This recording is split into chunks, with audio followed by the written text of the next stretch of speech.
2Cu + O2 will give 2CO ઉષ્મા આપી મતલબ કોપર ઓક્સાઇડ નું કાળા કલરનું પડ જામી ગયું.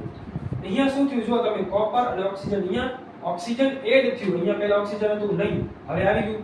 જ્યારે પણ ધ્યાનથી સાંભળો, જ્યારે પણ કોઈ પ્રક્રિયામાં ઓક્સિજન એડ થાય અથવા હાઇડ્રોજન રિમૂવ થાય તો ઓક્સિડેશન. જ્યારે કોઈ પણ પ્રક્રિયામાં ઓક્સિજન એડ થાય હાઇડ્રોજન રિમૂવ થાય તો ઓક્સિડેશન.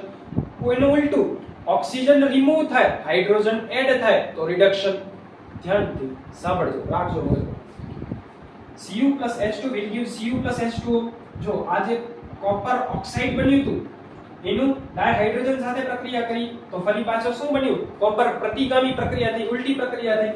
અહીંયા ઓક્સિડેશન થાય છે, રિડક્શન થાય છે. જોઈએ કોપર ઓક્સાઇડ માંથી કોપર બન્યું, ઓક્સિજન દૂર થયું, ઓક્સિજન દૂર થયું માટે ઓક્સિજન જ્યારે દૂર થાય ત્યારે શું થાય? રિડક્શન.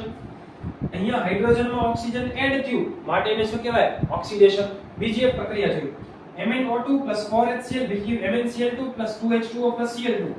MnO2 માંથી શું બન્યું? MnCl2. એટલે MnO2 નું MnCl2 માં રિડક્શન થયું. HCl માંથી શું બન્યું? Cl2. એટલે અહીંયા હાઇડ્રોજન દૂર થયું, હાઇડ્રોજન જો દૂર થાય તો ઓક્સિડેશન. HCl નું Cl2 માં ઓક્સિડેશન થયું. સાહેબ તમે ઓક્સિડેશન રિડક્શન કહો છો એ રોજિંદા જીવનમાં ક્યાં ઉપયોગમાં આવે? રોજિંદા જીવનમાં ક્યાંક તો ઉપયોગમાં આવતું હશે ને. તો આપણે આજુબાજુ જોઈએ તો મોટા ભાગની જે વસ્તુઓ છે લોખંડની બનેલી.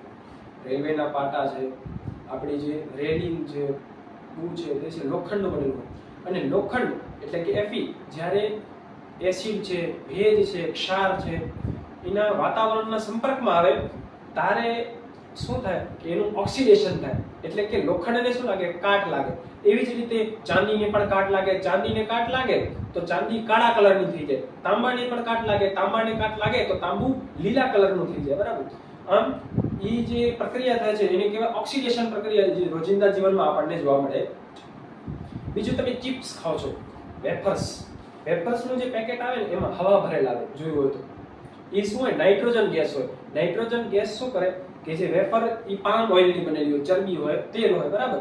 હવે એ વધારે સમય સુધી રહી જાય, ભેજના કોન્ટેક્ટમાં આવી જાય, વાતાવરણના કોન્ટેક્ટમાં આવી જાય તો એનું શું થઈ જાય? ઓક્સિડેશન થઈ જાય. એટલે એમાં શું? દુર્ગંધ પડે, વાસ પડે. હવે ઓક્સિડેશન ના થાય એના માટે નાઇટ્રોજન વાયુ, એમાં નાઇટ્રોજન ગેસ એન્ટીઓક્સિડન્ટ તરીકે ઉમેરવામાં આવે. બરાબર.